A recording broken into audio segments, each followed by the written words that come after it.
Halloween is supposed to be one time of year where you focus on your fears. Being a holiday was very weird to me because I suddenly realized that everyone else was not thinking about it on a day-to-day basis. I guess I was a weird kid. Death was always nearby. I used to look out the window while on road trips and just imagine every single car getting the most gruesome accident.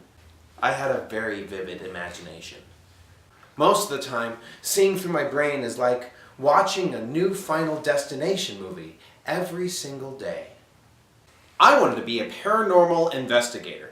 Of course, that's because I couldn't be an orange Power Ranger.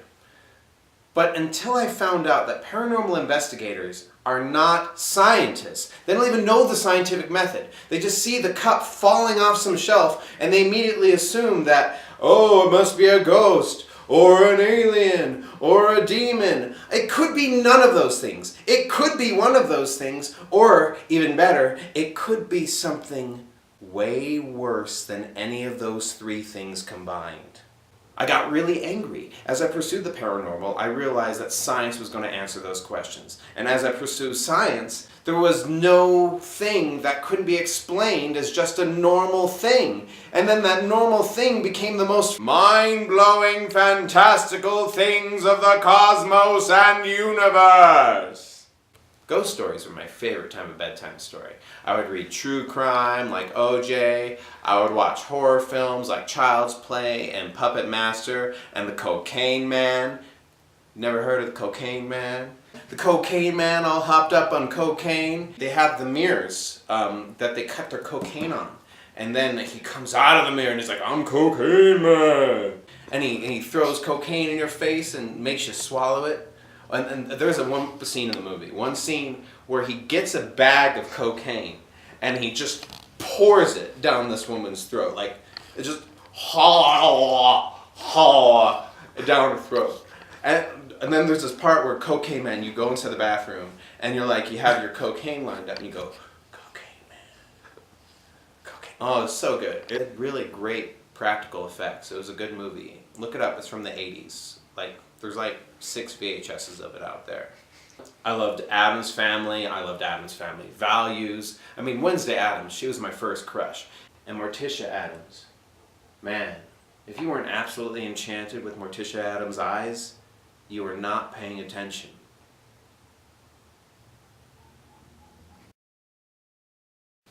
Are you in pain? Cara mia. Ooh. My first words were Go-Go for Ghostbusters and Bijou for Beetlejuice.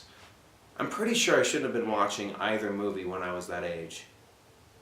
Beetlejuice has the word fuck in it. He says some fucking model. Some fucking model. I was listening to that for a long amount of time. I didn't even know that some fucking model was a thing. Yes. It's actually, fun fact, one of the few PG-13 movies that has the F word in it. I love monsters in my pocket.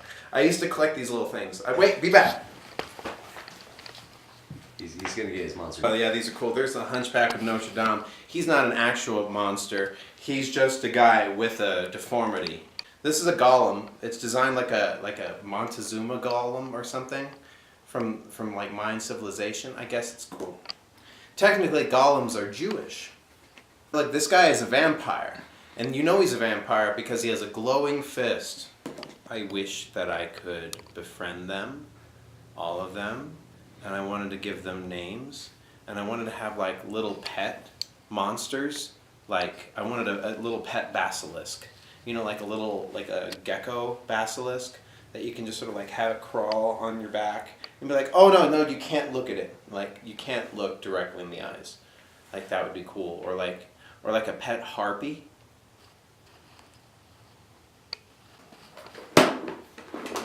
Monsters in my pocket. They were the best toys. I was never really a dark child as much as I remember. I always liked bright colors. You know, and goth kids were saying everything that I loved, death and nothing matters and I hate my parents. Like, I didn't like wearing black though. It was too hot.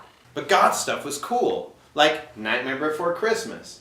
Is it a Christmas movie? Is it a goth movie? Is it a Halloween movie? I don't know. I just watched it 800 times. And vampires, and architecture, and Elvira's tits, and dancing like a nut job like no one can see you, and you have all your space, and you just want to... I like this part of being goth. My favorite monster is Frankenstein. Because every monster is a little bit like Frankenstein, in my opinion. And don't be all like, it's not Frankenstein, okay? It's Frankenstein's monster. The doctor was Frankenstein. Well, first of all, if you read the book, you would know that he was never a doctor. He was a medical student. Nope, not a doctor. And the creature that he created, yes, was Frankenstein's monster, but he took the name of his father. His father's name is Frankenstein. So call me gleeful if in one time of year we pretend to be monsters, as opposed to the monsters that we're very well acquainted with being. I definitely would rather believe in a wolf man than believe in child pornographers. I would rather believe in a mummy than believe in Syrian genocide. I prefer to believe in Draculas that, suck our blood and turn us into vampire thrall, as opposed to believing in actual bloodsuckers that take advantage of tax cuts and loopholes, and most of all force us to pay most of the taxes, even though they say, hey, well, I'm paying most of the taxes in it anyway, and I prefer to believe in vampires. In Wolfman, a guy makes a gypsy so angry that she curses him to be a wolf every single full moon, and she also curses him with a permanent tattoo on his hand of a pentagram. Yeah, this is great. How am I going to explain this to my mom? No, I don't like a band. And yes, it did hurt. It's like on the palm. I turn into a wolf every month. In The Mummy, they uncover an ancient evil that lied dormant for thousands of years, who just wants to sleep in.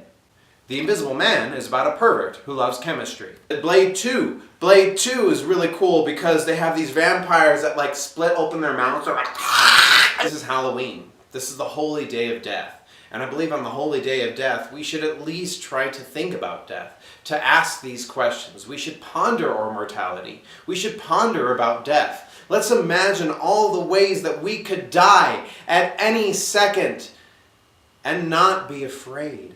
Here's some things that you could do to celebrate the Halloween. Scary costumes. Instead of actually making a superhero costume or some kind of sexy costume or some kind of sexy superhero costume, you could make a scary costume this year. Oh, and no clowns, okay? No offense to clowns or anything.